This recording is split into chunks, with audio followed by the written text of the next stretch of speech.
I posted this video to my Instagram sharing how much money I made on YouTube versus Instagram in a 90-day time frame, and I think people are finally starting to see how powerful growing a YouTube channel can be for content creators. Naturally, I got a lot of questions on that video asking how to get started on YouTube. So in this video, I'm going to break down everything I would do if I were starting a channel from absolute zero and wanted to grow as quickly as possible. I've been on YouTube for 15 years now and have helped hundreds of students in my YouTube course, the Channel Growth Lab. So these are the 5 steps that I would say are non-negotiables for YouTube strategy. As always, timestamps are below, use them if you need them. Starting with step number 1, make sure it's right for you.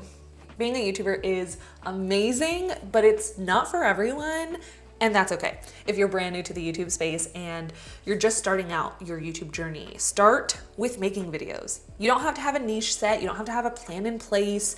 You'll do that in future steps, but for right now, just go through the motions of creating a long-form video or a handful of videos if that's something you're unfamiliar with. There are 2 main benefits when you start with this step. Benefit number 1, you get to see if this is a process that you even enjoy. Pick any video topic you want, anything that interests you or excites you, or a vlog, and just create. You don't have to post it if you don't want to. Just go through the motions of filming, editing, creating a thumbnail, title, etc., and see if this is something that you can see yourself doing for the long haul without having that extra pressure of like, okay, this has to be perfect, I need a perfect plan, blah, blah, blah.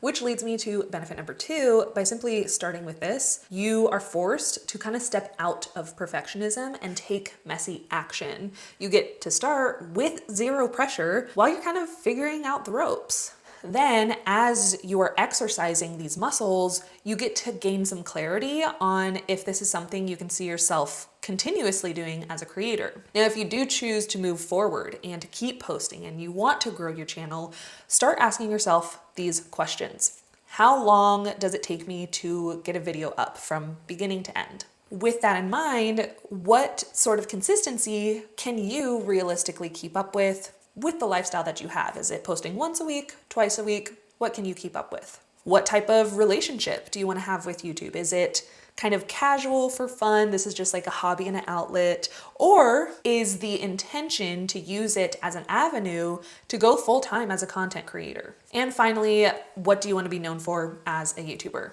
Which leads me to step 2. Get clear on your channel direction. If you're still watching up to this point, you're probably somebody who wants to take your relationship with YouTube past casual hobby. You want to figure out how to turn it into a full-time income or become a well-known established creator. That means you're somebody who's ready for a plan or a strategy to help you fast track your growth. And that's where this step of getting channel clarity is going to help. Obviously, when you know what you want to be known for, or you know the platform you envision yourself having 3 to 5 years ago, it's easier to reverse engineer your strategy and plan out your content. For YouTube, there are typically 2 strategies that I'll recommend to my students if your goal is quicker growth. One strategy you could do is the traditional social media approach we all hear and maybe don't love, and that is picking a niche. Don't worry, we're not going to spend all of our time here. I'm pretty sure everybody knows what this strategy is. A niche is a specialized segment of a market for a particular kind of product or service. This is when you pick one topic, like fitness or at-home fitness for busy moms, right? And then you have multiple subtopics under that you'll rotate posting about when you are focused on a specialized segment of the market or on a specific industry type of content that helps you grow a lot quicker instead of making lots of random content. So that's why that strategy is super common. An example of this will be, let's go with at-home fitness. A subtopic or content pillar could be at-home workouts, form videos, no equipment workouts, equipment or gear recommendations, and even nutrition or like protein tips. You could even break it down to like focusing on a specific body group. So content pillar 1 could be like arm workouts, content pillar 2, lower body workouts, content pillar 3, ab workouts. All of that is focusing on at-home workouts. Now, if you don't want to niche down or you can't think of a niche, your alternative strategy would be to pick a specific audience type. This approach is perfect for YouTube because on YouTube's creator page titled Growing Your Channel, they say our algorithm doesn't pay attention to videos. It pays attention to viewers. So rather than trying to make videos that'll make an algorithm happy, focus on making videos that'll make your viewers happy. If you're coming from Instagram, this is completely different from Instagram. On Instagram, the only strategy you have to niche down. But for YouTube, it's a little bit more loosey-goosey. Basically, if you know who your videos are going to be for and you can identify the specific type of people that will watch your videos, you get to focus on creating content for them instead of focusing on a topic over and over and over. This is kind of mumbo jumbo. So an example of this would be if you know your audience, you want them to be other college students. Let's say you're a college student yourself and you just want to create a community of other college students. You can post about plants, your fitness routine, food, studying, dorm decorating. Like you could post about any topic so long as those videos go back to your audience. So instead of just like, ooh, my favorite plants, it'd be like plant recommendations for dorm living or my workout routine as a full-time college student. 5 studying tips to get better grades for college students,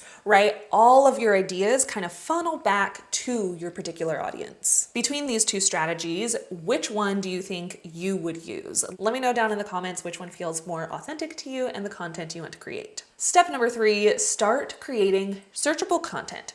You already got a rhythm, you've started posting videos. Now, as you create, you're going to add in searchable content into your video pipeline or the types of videos you create. Now, what is searchable content and why do you want to create it? Searchable content is when you create videos that will pop up when somebody uses the YouTube search bar. The reason we start with this type of content is because of the algorithm. Now, I do have a full video breaking down everything about the YouTube algorithm, so you could watch that video next if that's something you're interested in. But basically, there are 3 main places your videos can rank or be suggested to viewers. YouTube Home, Suggested or Up Next, and Search Results. Now, I feel like everybody's goal, they want to rank on YouTube Home. It's YouTube Home, that's the main place that people's videos are recommended. But in order to rank on Home, there's 2 things that you have to do that YouTube has said. Keep viewers engaged on your videos and keep making what works. Well, how do you keep doing anything when you're starting from 0, have 0 viewers, and you don't know what works? So for now, ranking on Home is off the table for now. Then in order to rank in Suggested or Up Next, YouTube says to use strong call to actions, playlists, links, cards, and end screens at the end of your video. But again, if nobody is watching your video, let alone making it to the end, how do you rank in Suggested? So our best option for somebody who is starting from scratch is to try to rank in search results. This is going to help you get traction on your videos and your channel so that over time, as you get that traction, then you're able to start ranking on Home, Suggested, and kind of build that snowball effect. Plus, leaning into this content type in the beginning is going to teach you really strong skill sets that you need as a YouTuber, like learning to title your videos, learning to create thumbnails, writing strong video descriptions, and so on. So let me pull up my computer so I could show you how to do that. How do you create searchable content? So what you're going to do is you're going to put the video topic that you want to create in YouTube search. That could be your niche, it could be your content pillars, it could be your target audience. So if my niche was fitness, I just type in fitness and see what is recommended, and anything that makes sense for me to create, I make a video on. Fitness for beginners. Can I do a video like that? Fitness journey, that could be like a story time talking about my fitness tips for beginners. That's a good phrase. So this is the phrase that we're going to use in the title and description of our videos. YouTube has said that the #1 thing you could do to rank in search is to use relevant search terms in both the title and the description of your videos. For example, if we actually search this, fitness tips for beginners, we will see that anybody who uses that search term or something similar in title, description, they're going to show up in search results.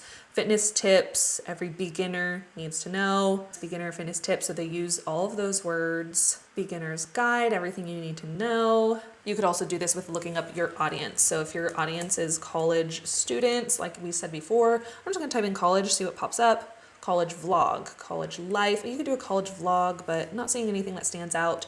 So I'm gonna just start to type in student and see what happens.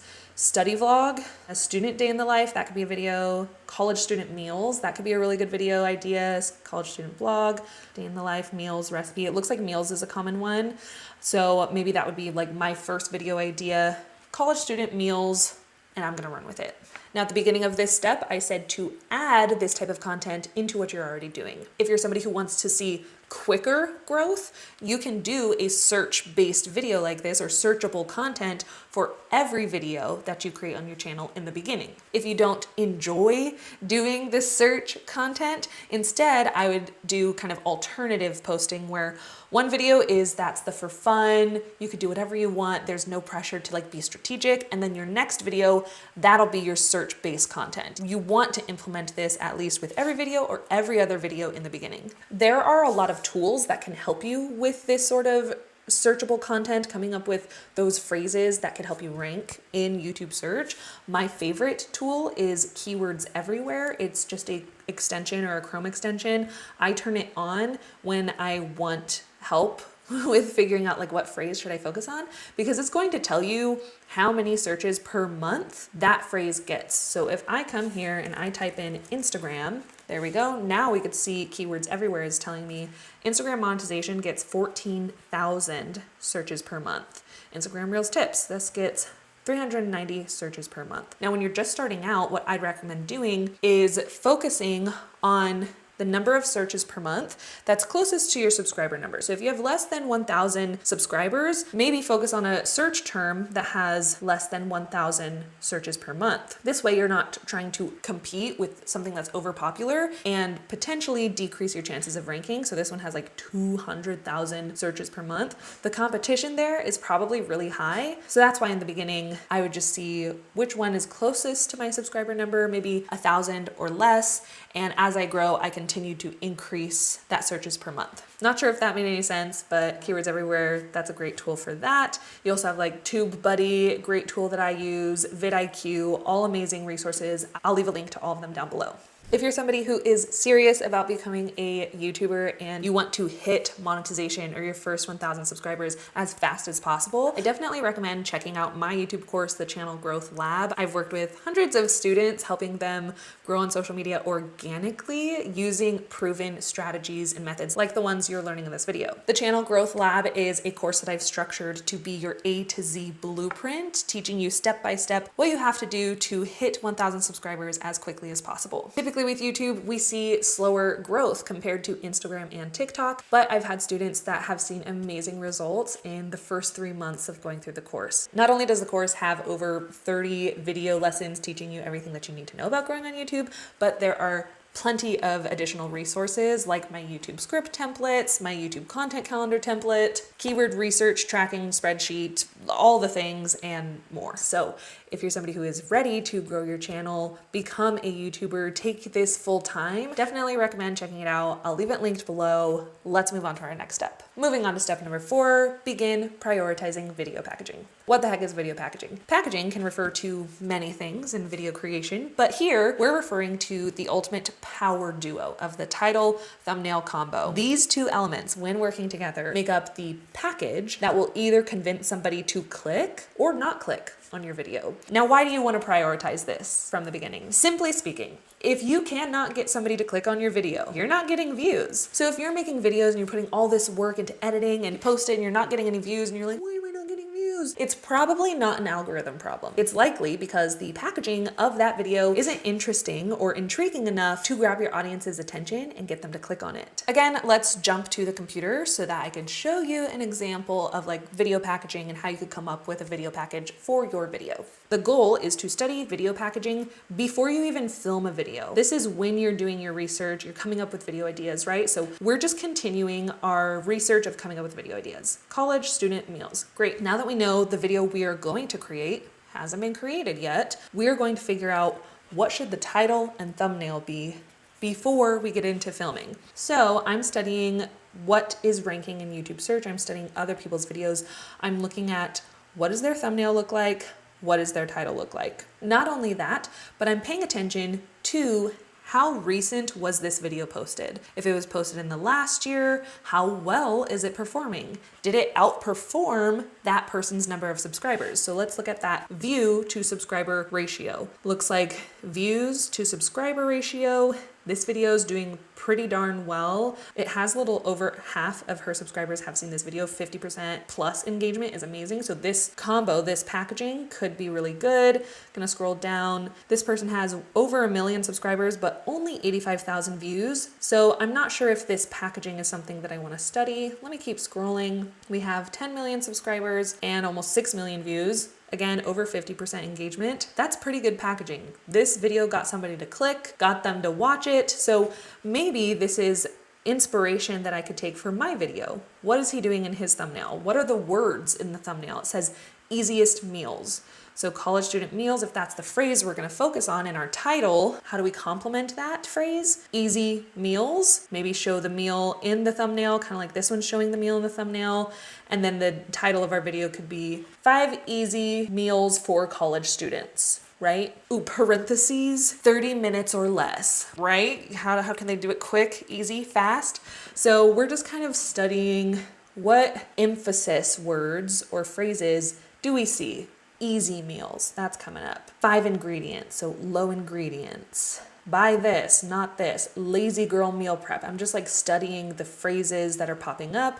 What phrases can I implement in my thumbnail, my title? Then we go into filming the video. You already know the thumbnail you want to create. So you can actually start with like taking thumbnail photos and being intentional with the thumbnail title to see better results. This is something that I do. And not only that, when you're studying video packaging, you'll probably get a bunch of ideas. You'll be like, ooh, I could do that. Ooh, I could do that. I could do that. And the cool thing is you can do multiple thumbnails per video because YouTube has A/B testing. This is what my team and I use all the time, and it helps us actually get better views with our videos. Let me show you this in action. Let's just go to this one because it says thumbnail test complete. I had a few different thumbnail ideas for this video.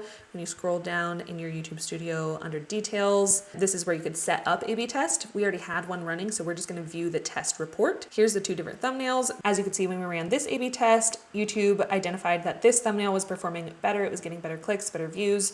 So YouTube automatically set this as the winner, and that is the main thumbnail that people will now see. Now I know I'm kind of breezing over video packaging and how to actually do it and like all the practical things. I know I'm kind of breezing over it. That's because this video is kind of all these other steps. It's not focusing on video packaging. If you're like, Hey, what the heck is she talking about? I still don't know how to do it. I have a full video breaking it down, so you don't gotta be mad at me. Don't be mad at me, please. You could go to this video after, and it's gonna teach you how to create your solid video packaging. If you've learned something new so far, be sure to give this video a thumbs up. It's going to encourage YouTube to show this video to other creators like yourself so that they could learn how to grow on YouTube. And then if you learn 2 new things by the end of this video, consider subscribing because it's just a way to support me, my channel, encourages me to continue to make free content like this every week over on my channel. Step 5, add in viral content ideas. Notice again, I'm saying add in because in step 1, we just started creating content we enjoyed. And then we added in searchable content. We could still do the fun stuff, but we added in searchable content because that's gonna help us rank. Now, after you've kind of like mastered those in video packaging or you've got comfortable doing it, you've kind of gone through the weeds of figuring it out. Next layer is going to be adding in this viral type of content. What is viral content ideas? This is when instead of using YouTube search to show you what's performing well, what's ranking well, what people are interested in, you're going to study other people in your industry, other videos in your industry, not through search, to see what's working well organically with your audience. Leaning into viral content could be a way to increase your chances to rank on home instead of search. So how do you actually do this? So I'm gonna pull up my niche neighbor or somebody in my industry that I look up to. They create content that I want to be creating. They have an audience that I'd love to have. They have a platform that I aspire to have. And so I know I've kind of like, I did a fitness example, I did college student example, let's do a books example. I'm just trying to cover different niches to show different ways to do this, but you're gonna look for 2 things when you pull up a niche neighbor's account. First thing you're going to look at is of their recent videos,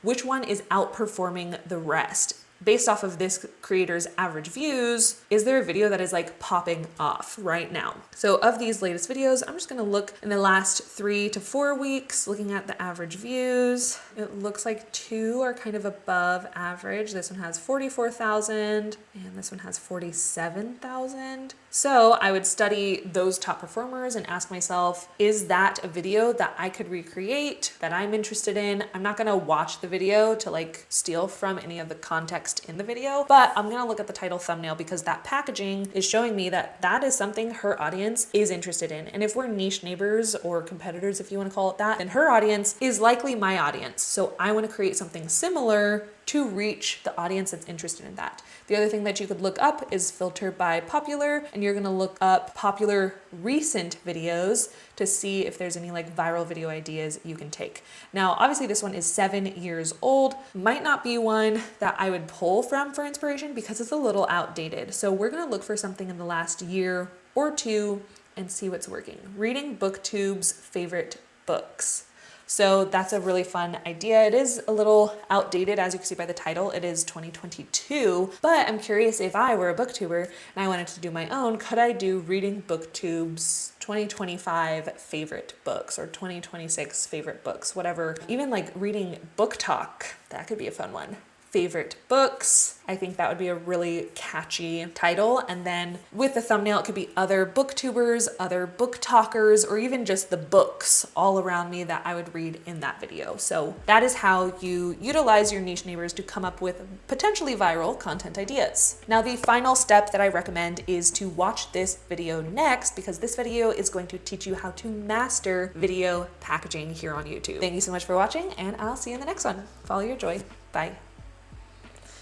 I do this every time. I'm too far away now. I can't do my usual outro. There we go.